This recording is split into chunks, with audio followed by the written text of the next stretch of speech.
Auburn's full roster has arrived to the Plains. Let's crunch the numbers and pick some statistical leaders.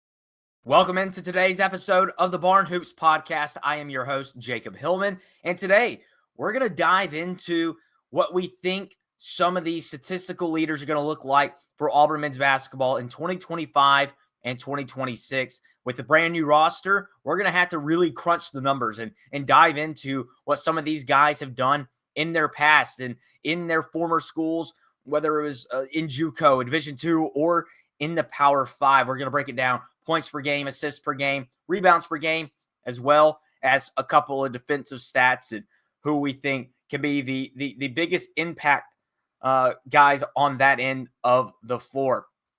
Again, thanks for tuning in to this edition of the Barn Hoops Podcast. Filip Jovic arrived to campus just a few weeks ago, so it is a full go for Auburn men's basketball. If you follow Auburn on social media at Auburn MBB, Instagram, Facebook, X, you can see the videos and the photos that have been dropped of these guys getting the work in and even getting some games in, really starting to get to know and familiarize themselves with each other, with this entire team, with how Coach Pearl and his staff like to run things. So it's been good to see some of those clips roll out and get excited for what's to come in November and beyond. But right now, we're still dreaming. We're still thinking about what's going to happen, when that non-conference schedule is going to drop, and how this team is going to perform. Again, the only returnee, Tahaad Pettiford, the point guard for the Tigers. He will be that starter whenever we get to game one, that first week of November. And from there, it's a lot of unknown because, again, the Tigers have had to bring in 10 newcomers, mix of high school, Power 5 transfers, and as well as JUCO in Division II. As you know, Coach Bruce Pearl loves to really, grow and develop players into what they can be. You know, you think of guys like Chad Baker-Mazara, who improved so much in his couple of years at Auburn, as well as Denver Jones, coming from lower levels from the JUCO and the Division II ranks. So here we are. Another new season is a few months away, but we're going to start to make these predictions just based off really not a lot, just the history of these guys. We're going to start to hear more out of these practices and these workouts and things of that nature about how this team is gelling together, what some of these lineups might look like. Who knows? But right now, let's just base it off what we do know. So starting off with points per game, I think this is this could go multiple ways. My prediction is the guy that has proven he can score at the high major level. That's Keyshawn Hall. He led the Big 12 in scoring last season with 18.8 points per game at Central Florida, shooting 42.7% from the field on 13.3 field goal attempts per game. He was good from three as well, 35.4%. That's not elite, but it's good enough to get things done if you're a leading scorer and shooting north of 40% from the field overall. Keyshawn Hall, just, a big scorer, a big guard. He's 6'7", and he can really play almost 1 through 5. It's pretty impressive to watch his film and see the way he can control the basketball and control the floor. I think that's going to translate really well into the Bruce Pearl system. And really, again, you think about several guys that have come through this system. And, a couple weeks ago, we were talking about all-time Bruce Pearl lineups and the positionless basketball that he seems to like to play or coach. And I think Keyshawn Hall is your prototypical guy to fit into that kind of role, that kind of system. And I think he's going to thrive, especially as a scorer. And that's going to lead to him. I don't know if it's going to be 18.8 points per game like he had at UCF. I think he had to carry a little bit for the Knights last year. But I don't think, you never really seen that kind of dynamic scoring from an Auburn player over Bruce Pearl's tenure. So that's nothing to really think about the number. Who knows what it will look like. But I do think Keyshawn Hall will slightly edge some of the other guys I'm going to mention here. Tahaad Pettiford, I think it will be in the running for that, as well as Filip Jovic. And Abdul Bashir, the JUCO transfer, is definitely the wild card here. Can he translate to this high major level to SEC basketball? Because he was the leading JUCO scorer last year, averaging 27.2 points per game. He had four 40-point games in his season last year, including a career high 49-point game in February. And really, it was not super inefficient. 41.4% from the field, 36.8% from beyond the arc. That's pretty good for that amount of points he is scoring. You think that's going to be in the lower 30%, and he would be shooting from the field high 30%. So Abdul Bashir is definitely your wild card. I think that if that does translate, and here's the thing, right now, I don't think he's a starter, but that could absolutely change if he comes out in camp and in those first few non-conference games and he's just bombing threes left and right. You think like Miles Kelly did last year for the Tigers. And when you look at Tahaad Pettiford, obviously he's going to be the point guard. He's going to be the guy with the basketball the most throughout the season. So 11.6 points per game last year, 42% from the field, 37% from three. We know what Tahaad Pettiford's about. We know what he can do with the basketball. And I do think that Coach Pearl and the staff are going to challenge him to be more of a playmaker. And last year, it was interesting because when he came into the game, he was like a spark plug. And while he did pass the ball well, and we'll get to that in just a few minutes, I think that he was definitely in the game to help with the scoring and really provide that burst whenever both teams are going to the bench. And here comes Tahaad Pettiford. You're really not dropping off at all if you're Auburn, because he could be a starter at any other place in the SEC or in the country. So, I think Tahaad Pettiford will be right up there with the likes of Keyshawn Hall and Abdul Bashir if his game translates. Filip Jovic, the Serbian transfer from KK Mega Basket, man, that's the big thing. He is a professional basketball player 2 years running now. For Mega, he averaged 12.3 points per game. A lot more of a presence on the inside, 57% from the field. He did shoot the ball from outside, not efficiently, but he is able to do that. He can stretch the floor a little bit, and he can surprise you and shoot a three. And obviously, I'm sure everyone saw the video over the weekend of him making, I think, 16 straight shots. Now, that's obviously unguarded in a practice gym and whatever, but that's clearly something that this team is wanting him to work on and excel in so that you can stretch the floor with him out there and really, really, really make it scary for defenses when he's out there. You look at his G League experience in the 2023 G League Fall Invitational. Hit Mega Basket from Serbia was a part of that, and he was out there playing with guys that are in the NBA now, and he scored 16 points in a game. So I just think that Jovic is a dynamic scorer down low. It can really replicate similar to what Johni Broome did last year for Auburn, where he's in the post and he's gonna wave guys out of there because he's gonna want to get that isolation and really, really work on guys that are mismatches. He's going to be athletic and he's not the biggest guy. He's 6 foot. I think he's listed at 6'8" on the roster right now. He came in listed at 6'9", but regardless, it's really something that he's going to have to figure things out in the SEC. It's going to be different than overseas. And even though it's a professional league, it's obviously much improved from high school, but it's still going to be a transition for him. So those are kind of the four guys that I'm looking at from a scoring aspect to really step it up and be those guys for Auburn. But moving on to rebounding, a spot where I think Auburn early on in Bruce Pearl's tenure struggled with, and maybe as a team, the statistics don't show it as well over the last few years, but I think it's definitely improved over the last few years, especially with some of the studs that Auburn has gotten down low.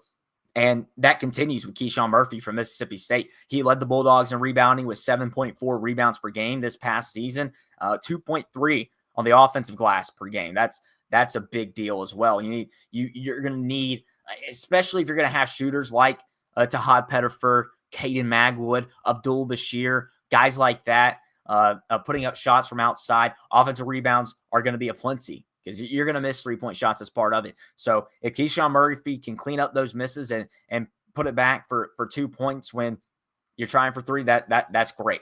I just think Keyshawn Murphy, again, he's 6'10". He's a big guy. He's been in the SEC for several years. He knows what it's like down low and banging with some of the best big men in the country. So I think that he's clearly going to be your rebound leader. And the two guys that I think will be right behind him are Filip Jovic and Emeka Opurum. Opurum in 2024 to 25 junior college at Butler. He averaged 8.1 rebounds per game. Obviously, he's providing that depth. He's a 7-footer right behind Keyshawn Murphy. And I think that he's definitely, compared to Abdul Bashir, I think he's going to take a little bit longer to develop and really translate to this SEC basketball style and whatnot. And you know what? If that takes 2 months, so be it. You just want to be ready for January, February, March, that stretch when the SEC season starts. So I do think Jovic, he's another guy. He's the third leading rebounder for Emeka last year with 4 rebounds per game and north of 1.4 rebounds per game. I just think that Jovic is a guy that's going to be all over the floor. He's going to be doing a little bit of everything, and you're going to really hear his name called out a ton in the 25 to 26 season. So those are your three big men that are going to have the most impact on the board. Sebastian Williams-Adams, he's a freshman, 6'8". I think he can have an impact as well. It's really just going to depend on the playing time that he gets. How much is this lineup shifting up and down as far as the positions? Does Keyshawn Hall get any minutes at the 4? If he does, that's going to take away from Sebastian Williams-Adams. So really that's going to be how that's determined, in my opinion. I do think that there will be a lot of different lineups that we see throughout the year. Whatever we see in game 1 is not going to be what we see in game 1 of the SEC. And if it is, that's pretty good on the coaching staff and of what they did for game 1 in November. So it'll be really interesting to see how that develops, especially the front court rotation. You know, how many minutes is Keyshawn Hall getting in the front court versus as a 3-man? I don't know. We'll have to find out. Going to ball distribution, assists per game. This is a pretty easy one for me. Tahaad Pettiford last year averaged 3 assists per game in just 22.9 minutes per game. As I mentioned when we were talking about points, he came off the bench. He was a 6th man. He came in looking to score, and he was still distributing the ball like a point guard, like a guy that was not a freshman. And that really showed in the NCAA tournament. You saw an uptick in minutes for Tahaad, 27.8 minutes per game, and his assists went up to 3.6 dishes per game. That's really impressive in the NCAA tournament. The NCAA tournament is always where you see freshman point guards go to die, and that was not the case for Tahaad Pettiford. He really impressed in March for the Tigers, and everyone saw it. That's why when he went to the NBA draft combine and had such a great showing, there was a little bit of uneasiness with Auburn fans and everyone else about, was he going to go to the draft? Because of what he did in March. He looked like a professional playmaker, and he was able to score as well. So I think Tahaad Pettiford, he is going to have the keys to the offense, and he is going to be that guy for the Tigers in 25 to 26, distributing the basketball and really dishing it out for playmakers like Keyshawn Hall, down low to Filip Jovic and Keyshawn Murphy, and then Elyjah Freeman, who's my next contender for the assist leader. I don't think he will nearly have the volume that Tahaad Pettiford does, but he did average 2.3 assists per game at Lincoln Memorial last year in Division II. So Elyjah Freeman, that really tall frame that it's going to give a lot of teams fit. So he's going to be able to pass over defenders into the lane. That's going to be something that you look for when maybe a shorter guard. If he's got a 6'4" guard over him, he's going to easily be able to dump it off into the paint to Keyshawn Murphy or Filip Jovic or Emeka Opurum or Sebastian Williams-Adams or whoever the heck is in the paint and allow them to go to work down there. That's how he gets those assist numbers up big time. So I think, again, the way this offense is going to shake out for Auburn is going to be very interesting. In the last few years, we've seen it where, hey, get it to Johni, let him go to work. And that worked great for Auburn. But this is going to be more of a run and gun system, I believe. I think the pace is going to be much quicker for the Tigers. And while that can lead to transition buckets and a lot more assists, I'd be interested to see if maybe it's a slower pace, but, you know, more of a shooting aspect. Try to make the three a lot more than the Tigers have over the past few years. Moving on to the defensive end. Who are going to be the defensive menaces for this basketball team? We've already talked about both of the guys that I'm going to mention here. If you're looking in the paint, and, you know, we look over the past few years at guys like Dylan Cardwell, Walker Kessler, Austin Wiley, going back to the first Final Four team. Those are three guys that were rim protectors. Walker Kessler had triple doubles with blocks. That's incredible. Dylan Cardwell was consistently talked about as the best defensive player in the nation, and the way he really settled into his role was so impressive. And I think Emeka Opurum has a chance to do something very similar, because Keyshawn Murphy is obviously going to be the starter at the 5 this year. That really is not much of a question, I think, and I think it's going to be that way throughout the entire season. With his SEC experience, with his experience in general, he is an older guy. He's really going to be able to go out there and do whatever he wants, because he knows how to score and he knows how to rebound. And that's the most important things for this basketball team, being brand new and really gelling together. So Coach Pearl and the staff is going to trust Murphy to go out there. But in the meantime, the development of Opurum is going to be that important for the future, because he's got several years of eligibility, and coming out of JUCO, like I said, there's going to be a transition period. It's going to take some time to really get accustomed to what high major basketball is like in the SEC against teams like Houston and Purdue and Michigan and Oregon and you name it, North Carolina State, Arizona, all those teams that are on the non-conference schedule for Auburn right now. That's a lot different than the teams you're playing in junior college at Butler in Kansas. And Opurum last year this is a mouthful, the Kansas Jayhawk Community College Conference Defensive Player of the Year. He blocked 87 shots in 33 games. So again, that is the ultimate rim protector for the Tigers. Can he fill Dylan Cardwell's role? Because obviously Murphy's probably not going to play 40 minutes per game. So for those 10 to 12 minutes that he isn't playing, can Opurum come in and be that elite rim protection where, again, there's not this lineup is not tall in the aspect. You don't have a bunch of 6'10", 6'11", 7-foot guys. You've got a lot of length at the guard position. Keyshawn Hall, Elyjah Freeman, Kevin Overton, all those guys are taller than we've seen from Auburn guards of the past, but they are not rim protectors. They're 6'4" to 6'7", which is great, but you're not going to be able to stand in the paint and defend a big man at that size. But Emeka Opurum absolutely can for the Tigers. And again, JUCO is different than the SEC. So do I expect him to have 87 blocks in 33 games? I don't know. Probably not. But I do think that proves that he is the guy to provide that defensive depth and give Keyshawn Murphy that rest whenever that is needed. Now, looking at ball handling and who can be a pest for those point guards in the SEC.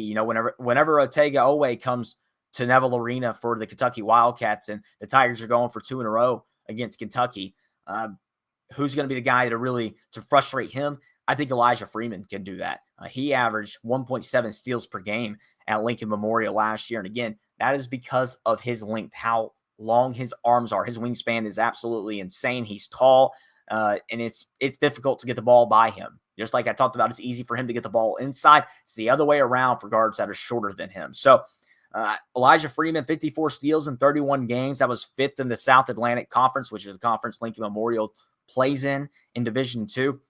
I think that those numbers are something that translate to the higher levels, because again, this is because of his size. While some of these Division II guys are a little bit smaller, he's going to gain that reaction time. He's going to really learn that, I think, quicker than other guys can, just because he's playing against it every single day in practice, and I just think that he has those intangibles. I think Elyjah Freeman is a special case where it might translate quicker than say Opurum or Bashir coming from JUCO. I think Freeman can be that immediate impact player, similar to a Chad Baker-Mazar. Baker-Mazar was obviously a Division I player to start his career and went down to JUCO before coming back up to Auburn. But Freeman, I think, could have had a similar story, but he just chose the JUCO route or the Division II route initially. So those are kind of my statistical leaders. So I think Opurum can absolutely be the blocks leader for this team if the minutes allow it. Now, I don't think they will, but if he goes out and he's playing defense like Dylan Cardwell has the last 2 years, he is going to get those minutes. That's how that works with Bruce Pearl and the staff. If you're out there giving high energy, high effort, and you're being effective, you're going to be out on the floor. And then Elyjah Freeman, I think, will be potentially the steals leader. Tahaad Pettiford has a chance to do that. He really wasn't impactful on defense. That's got to improve for Pettiford if he's going to be that starting point guard and playing close to 30 minutes per game. So we'll see how that shakes out. And then as we mentioned, Keyshawn Hall, I see him being that points leader after leading the Big 12 in scoring last year. That Big 12 was a star-studded as well last year. You look at what Texas Tech had in Toppin, and then Hunter Dickinson at Kansas, and then there's plenty of other names to talk about. Texas Tech had Williams as well, who was an absolute stud and scored a lot. Point being is Keyshawn Hall was the leader amongst them all in that conference, and that is something to really hang your hat on if you're Hall. And then Keyshawn Murphy, leader in rebounds per game. Tahaad Pettiford, leader in assists per game. Those are my predictions. That might change whenever we get closer to November and we hear more about what's coming out of practice. So looking forward to it, and so much offseason coverage going on right now. Hey, listen, if you're listening to this right now, it is Friday, July 25th, and that means Nike merchandise has dropped for the Auburn Tigers. So go out to your local store, the AU team shop in Auburn, or go online to the AU team shop and find your gear, your Nike gear, and get ready for this upcoming season. And obviously also yesterday, Village Vice covered this really well. Brad Law and Zach Blackerby. President Donald Trump signed an executive order to save college sports. I have not read it enough to talk intelligently about it, so I'm going to leave it at that. Go watch Village Vice with Zach Blackerby and Brad Law. I'm sure Kyle Rush, a.k.a. Charlie 5, will cover that on the Top Button podcast as well. So make sure you like, subscribe, the Barn Auburn Network right here on YouTube, as well as wherever you listen to your podcast, so that way you can get all of your coverage this offseason. And we are approaching August, which means it's almost game month for Auburn football. We're so excited, and we can't wait for it to get here. But once again, thanks for tuning in to this edition of the Barn Hoops podcast. Let me know who you think are going to be the statistical leaders for the Auburn men's basketball team in 25-26 as we see a brand new basketball team take the floor coming off the Tigers' second Final Four in history. So let me know in the comment section who you think the leading point scorer, the leading rebound grabber, the leading assist guy, whoever it may be, who's going to be that defensive menace for Auburn this upcoming season. Do you agree with me? Let me know in the comments. And thanks again for tuning in to the Barn Hoops podcast.